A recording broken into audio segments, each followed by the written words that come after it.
अगर आज भी खाली हाथ लौटा तो बेहतर होगा कि घर वापस मत आना। सबा के ये शब्द हारून के सीने में तीर की तरह उतर गए थे। सबा उसकी पत्नी थी, एक ऐसी औरत जो अब गरीबी और तंगहाली से तंग आ चुकी थी। हारून एक साधारण मछुआरा कई हफ्तों से समंदर से एक भी मछली नहीं पकड़ पाया था। घर की हालत दिन ब दिन बिगड़ती जा रही थी। मिट्टी का चूल्हा अब ठंडा पड़ा था और लकड़ी का उनका पुराना झोंपड़ीनुमा घर तेज हवाओं में कांपता रहता था। सबा के दिल में अब यह बात घर कर गई थी कि शायद उसने गलत इंसान से निकाह कर लिया है। वह भीतर ही भीतर इस सोच से घिरी हुई थी कि अब और नहीं झेला जा सकता। उसी सुबह हारून अपनी नाव लेकर समंदर की ओर निकल पड़ा। आसमान में हल्के बादल थे और समंदर शांत था, लेकिन उसके दिल में एक बड़ा तूफान था। नाव धीरे धीरे आगे बढ़ती जा रही थी और हर लहर के साथ उसकी उम्मीद डूबती उभरती रही। वहीं दूसरी ओर सबा भी घर से निकलकर समंदर किनारे आ बैठी थी। लहरों को घूरते हुए वह सोच रही थी, कैसी किस्मत है मेरी, न पैसा न चैन, और अब तो सब्र भी जवाब देने लगा है। उसने खुद से वादा किया था कि अगर आज भी उसका शौहर खाली हाथ लौटा तो वह उसे छोड़कर हमेशा के लिए चली जाएगी। वो अभी अपनी सोचों में ही डूबी हुई थी कि उसे दूर समंदर में एक नाव दिखाई दी। धूप की आखिरी किरण उस नाव पर पड़ रही थी और नाव धीरे धीरे साहिल की तरफ बढ़ रही थी। उसमें बैठा व्यक्ति और कोई नहीं, उसका शौहर हारून था। उसके हाथ में एक जाल लटका हुआ था, लेकिन दूर से यह समझ नहीं आ रहा था कि उस जाल में कुछ है या नहीं। जैसे ही हारून ने अपनी छोटी सी कश्ती को साहिल की रेत पर खींचा, दूर खड़ी सबा की निगाहें तुरंत उस ओर उठ गईं। उसकी आंखों में एक उम्मीद थी, शायद आज कुछ मछलियां ले आया हूं। मगर जब उसकी नजर खाली जाल पर पड़ी तो उसका चेहरा और भी सख्त हो गया। कश्ती की हालत भी उसकी किस्मत जैसी लग रही थी, सूनी और थकी हुई। हारून के चेहरे की मायूसी खुद बयान कर रही थी कि आज भी समंदर ने उसे कुछ नहीं दिया। उसकी आंखों में बेबसी थी और वह सबा की तरफ देख भी न सका। चुपचाप कदम बढ़ाता हुआ अपने झोंपड़ी के दरवाजे तक पहुंचा और बिना कोई बात किए अंदर चला गया। सबा कुछ पल वहीं खड़ी रही, फिर तमतमाते हुए उसके पीछे चल पड़ी। घर के अंदर पहुंचते ही उसने ताना कसते हुए कहा, पूरी बस्ती के मछुआरों के जाल आज भी मछलियों से भरे हुए थे, और एक तुम हो, जैसे समंदर ने तुमसे दुश्मनी पाल ली हो। 20 दिन हो गए और अब तक एक मछली तक नहीं पकड़ सके। हारून, जो घर की दीवार के सहारे आंखें मूंदे बैठा था, धीमे स्वर में बोला, मैंने हर रोज कोशिश की है सबा, लेकिन शायद मेरी किस्मत ही सो रही है। पर यकीन मानो, कल सब कुछ बदल जाएगा। सबा ने उसकी बात को बीच में काटते हुए कड़वे लहजे में कहा, अगर कल भी तुम्हारा जाल खाली रहा तो समझ लो मैं हमेशा के लिए इस घर को छोड़ दूंगी और अपने मायके लौट जाऊंगी।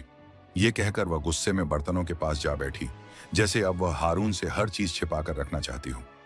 थोड़ी देर की खामोशी के बाद हारून ने धीरे से कहा, सबा, मुझे यकीन है तुम मुझे छोड़कर नहीं जाओगी। सबा चुप रही।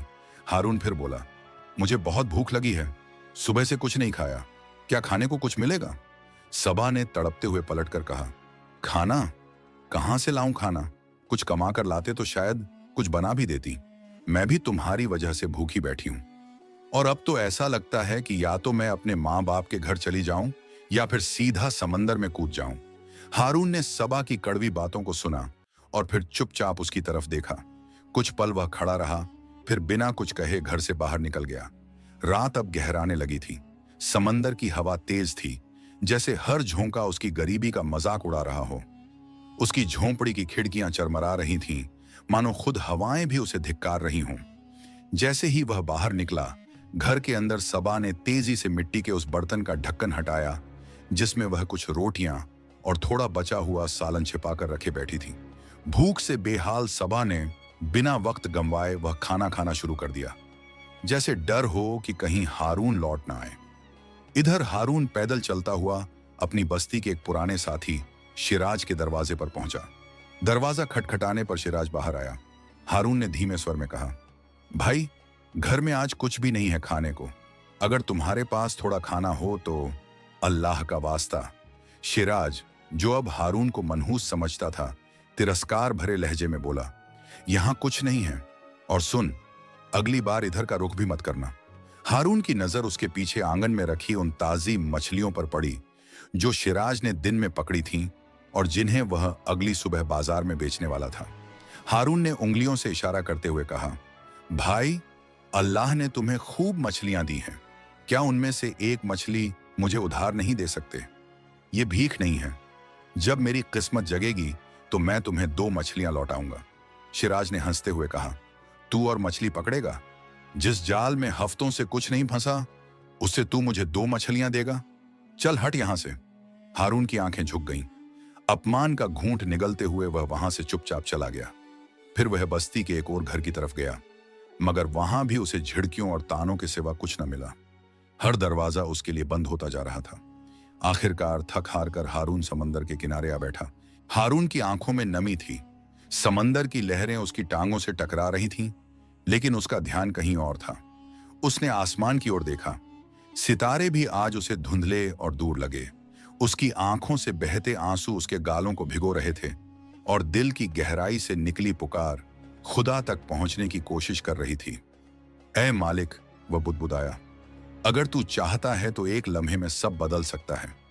सबके जाल भर रहे हैं तो मेरा ही खाली क्यों रह जाता है? मैंने क्या कसूर किया है? उसके लफ्ज आहिस्ता आहिस्ता रोने में बदलते चले गए। समंदर की ठंडी लहरें उसके कपड़ों को गीला कर चुकी थीं और उसके भीतर की ताकत भी अब जवाब दे रही थी। वह वहीं रेत पर बैठा रहा, आंखें बंद, सांस भारी। तभी किनारे से गुजरते एक बुजुर्ग की नजर उस पर पड़ी। उनका नाम था आतिफ बाबा। सफेद दाढ़ी, झुकी कमर और हाथ में लकड़ी की छड़ी। वे अक्सर शाम को समंदर किनारे टहलने आया करते थे। उन्होंने पास आकर धीमे स्वर में कहा, बेटा, पानी अभी और चढ़ेगा, यहां बैठना खतरे से खाली नहीं है, चलो उठो। लेकिन हारून अपने विचारों में इतना खोया हुआ था कि उसने उनकी आवाज ही नहीं सुनी। आतिफ बाबा ने फिर कहा, बेटा, सब खैरियत है ना? इस बार भी कोई जवाब नहीं मिला। तब उन्होंने धीरे से हारून के कंधे पर हाथ रखा और नर्म लहजे में बोले, अगर कुछ कहना चाहो तो मुझसे कहो। इंसान को हालात से डरना नहीं चाहिए बेटा, तू अकेला नहीं है। हारून ने आंखें खोलीं और अपने भीगे चेहरे के साथ बस एक सवाल पूछा। आवाज कांप रही थी, कुछ खाने को मिलेगा? आतिफ बाबा मुस्कुराए, जैसे उन्हें यह सवाल सुनकर दुख भी हुआ और अपनापन भी। उन्होंने प्यार से कहा, अगर बात सिर्फ इतनी सी है तो मैं अभी आया। यह कहकर वे लौट गए। हारून वहीं साहिल पर बैठा रहा, आंखें बंद करके सोच में डूबा। थोड़ी ही देर में आतिफ बाबा वापस लौटे। हाथों में एक छोटा सा थाल था जिसमें कुछ गर्म दाल, एक सब्जी और 3 रोटियां थीं। लो बेटा, थोड़ा सा खाना है, इससे भूख मिट जाएगी, उन्होंने कहा। खाना देखकर हारून की आंखें फिर भर आईं। उसने कांपते हुए हाथों से वह थाल लिया और सिर झुकाकर बुजुर्ग का शुक्रिया अदा किया। बिना कोई और बात किए वह तेज कदमों से अपने घर की ओर चल पड़ा, जैसे अब उसमें फिर से थोड़ा सा हौसला लौट आया हो। जब हारून खाने का थाल लेकर घर पहुंचा तो उसने मुस्कुराते हुए सबा से कहा, देखो, कुछ खाने का इंतजाम हो गया। सबा, जो पहले ही अपना पेट भर चुकी थी, चुपचाप थाल की ओर बढ़ी। 3 रोटियों में से उसने 2 अपने लिए अलग रख लीं और साथ में सालन का बड़ा हिस्सा भी। हारून के हिस्से में एक रोटी, थोड़ी सी दाल और थोड़ी सब्जी बची, मगर हारून ने कुछ नहीं कहा। उसे उसी में सुकून मिला। भूख तो थी, लेकिन संतोष उससे बड़ा था। खाना खत्म करते ही वह थककर बिस्तर पर लेट गया। आज वह जल्दी सो गया क्योंकि उसने तय कर लिया था कि सुबह की पहली किरण के साथ वह फिर से समंदर की ओर जाएगा, अपनी किस्मत को एक और मौका देने। अगली सुबह का नजारा कुछ अलग था। आसमान गुलाबी रंगों से नहाया हुआ था और समंदर की लहरें किनारे से टकराकर कोई पुरानी सी धुन गा रही थी।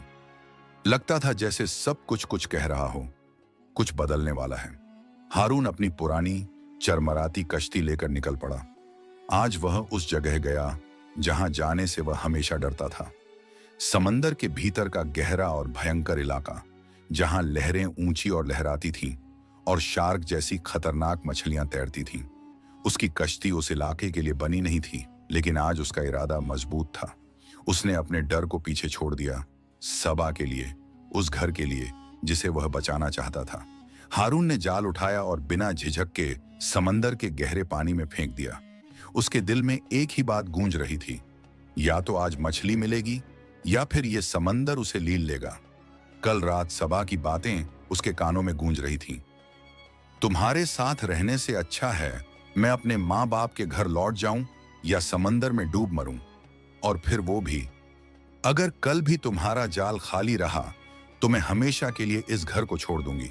इन बातों का बोझ आज उसकी सांसों पर भारी था, लेकिन आज वह समंदर से खाली नहीं लौटना चाहता था, चाहे उसके लिए उसे अपनी जान ही क्यों ना दांव पर लगानी पड़े।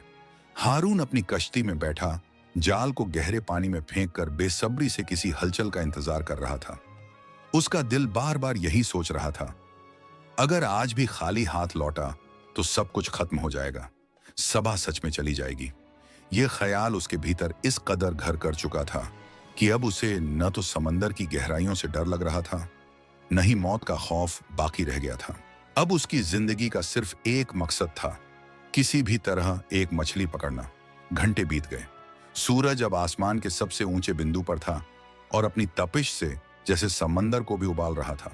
लहरें चमक रही थीं, लेकिन हारून का जाल अब भी वैसा ही सूना पड़ा था, जैसे कोई उसे देखकर हंस रहा हो।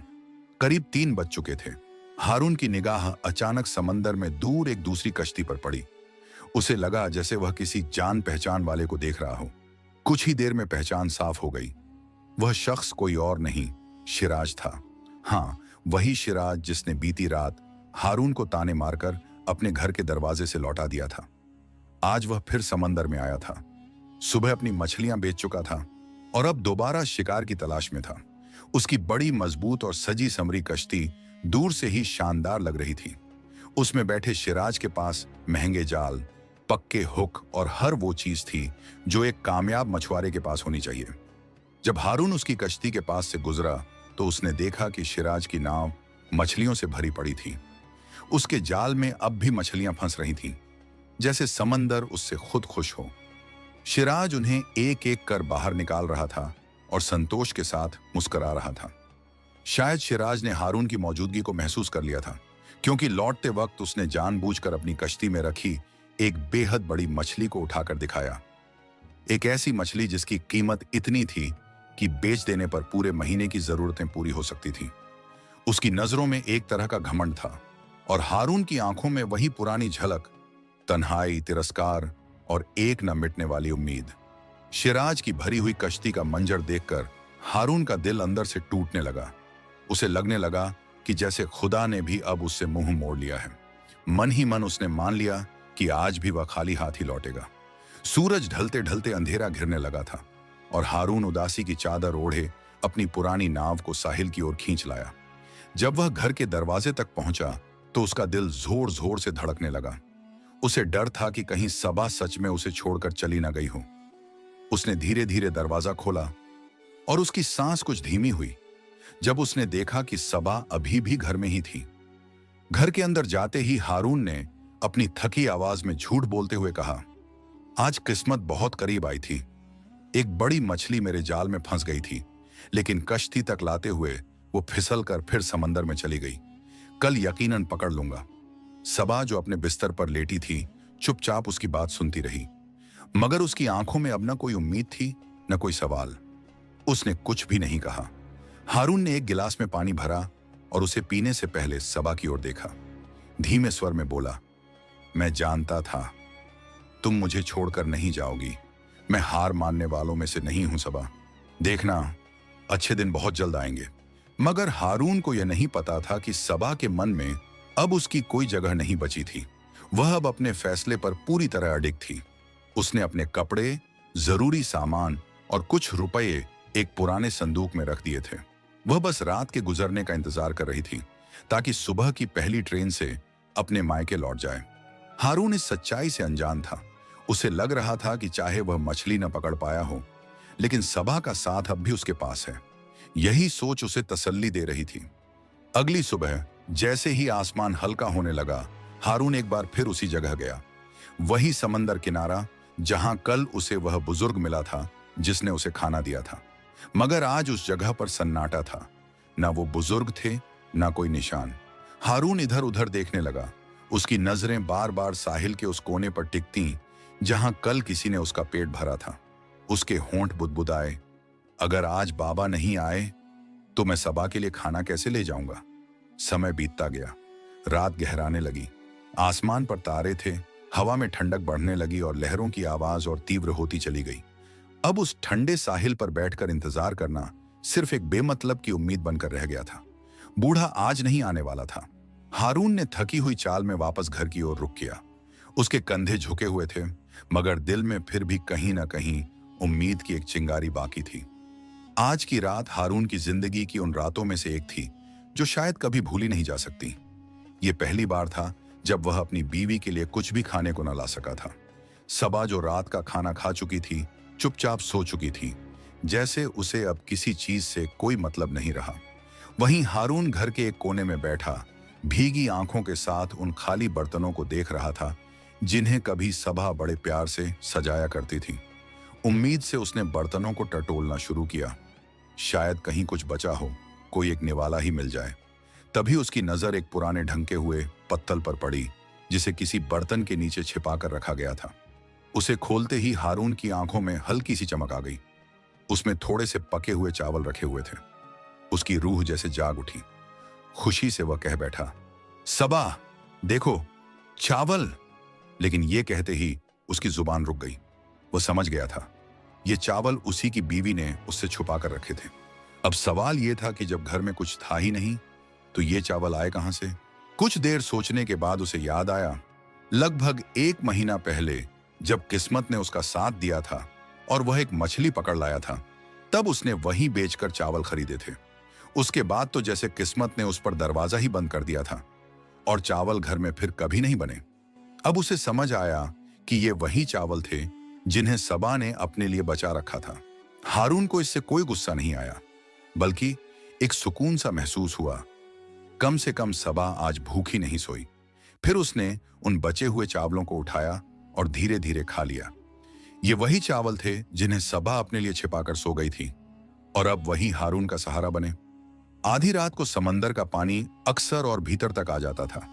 आज भी लहरें उनके लकड़ी के झोंपड़े के पास तक पहुंच चुकी थीं। हवा में अचानक ठंडक बढ़ गई थी, जैसे सर्दी बिना दस्तक दिए आ गई हो। हारून ने कांपते हुए एक पुरानी चादर ओढ़ी और बिस्तर पर लेट गया। खिड़की के पार समंदर की लहरें एक के बाद एक आ रही थीं, लौट रही थीं। वह उन्हें चुपचाप देखता रहा, सोचता रहा, आज मैं सुबह से भूखा था और सबा ने वो चावल भी मुझसे छिपा लिए। फिर भी न जाने क्यों शिकायत नहीं हो रही। शायद मोहब्बत का यही रंग होता है। इन्हीं उलझी सोचों में वह आंखें मूंदे कब नींद में डूब गया, उसे खुद भी खबर न रही। समंदर के किनारे सुबह दस्तक दे चुकी थी, मगर यह कोई आम सुबह नहीं थी। आज का दिन वो मोड़ लेकर आया था जो हारून की जिंदगी की दिशा बदलने वाला था, और शायद उन सबके लिए एक सबक भी जो अपने शौहरों का साथ उनके बुरे वक्त में छोड़ देते हैं। ये वही सुबह थी जो पर्दा उठाने वाली थी उस सच्चाई से जिसे हारून अब तक देख नहीं पाया था। भोर की पहली किरण के साथ ही हारून उठ खड़ा हुआ। उसका इरादा आज भी वही था, समंदर से रोजी तलाशना। उसने एक नजर सोती हुई सबा पर डाली, शायद जिंदगी में आखिरी बार। मगर उसे यह पता न था कि सबा अब उसकी जिंदगी से हमेशा के लिए दूर जाने वाली है। हारून चुपचाप घर से निकल गया और अपनी कश्ती के पास पहुंचा। वो लकड़ी की जर्जर कश्ती जो उसकी मेहनत, उसकी उम्मीद और उसकी तन्हाई की गवाह थी। आज हारून कुछ अलग करने की सोच रहा था। वो समंदर में और आगे जाना चाहता था, वहां तक जहां अक्सर मछुआरे जाने से डरते हैं। इसलिए वह अपनी कश्ती को ध्यान से देख रहा था कि क्या वह इस खतरे को सह सकेगी। उधर घर में सबा भी जाग चुकी थी, लेकिन अब वो उस घर की नहीं रही थी। उसने अपने छोटे से संदूक को उठाया, दरवाजा खोला और उस जिंदगी से बाहर निकल पड़ी जिसे वह अब बोझ समझने लगी थी। वह रेलवे स्टेशन की ओर बढ़ गई, पीछे कुछ भी न देखती हुई। आज वह अपना घर, अपना रिश्ता और अपना शौहर सब कुछ छोड़ आई थी। इधर सूरज अब पूरी तरह निकल आया था। हारून ने अपनी कश्ती समंदर में उतारी और गहराइयों की ओर बढ़ चला। जब वह दूर तक निकल आया तो उसने अपने जाल को समंदर की लहरों में डाल दिया। हाथों में जाल की डोर थी, आंखों में एक आखिरी उम्मीद। हर बार की तरह वह चुपचाप इंतजार करने लगा, लेकिन तभी कुछ अलग हुआ। जाल हिलने लगा, डोर भारी होती जा रही थी। हारून ने आश्चर्य से देखा, फिर धीरे धीरे जाल को खींचना शुरू किया। जैसे ही जाल पानी से बाहर आया, उसकी आंखें हैरत से चौड़ी हो गईं। जाल में एक बड़ी मछली फंसी थी और उसके साथ उसके छोटे छोटे नन्हे बच्चे भी। पहली बार हारून ने किसी मछली की आंखों में वो गहराई देखी, जैसे वह मछली उससे कुछ कहना चाहती हो। उसकी आंखों में एक अजीब बेचैनी और विनती थी। छोटे मछलियों के बच्चे जाल में फंसे हुए थे, तड़पते हुए, अपनी मां के चारों ओर मंडराते हुए।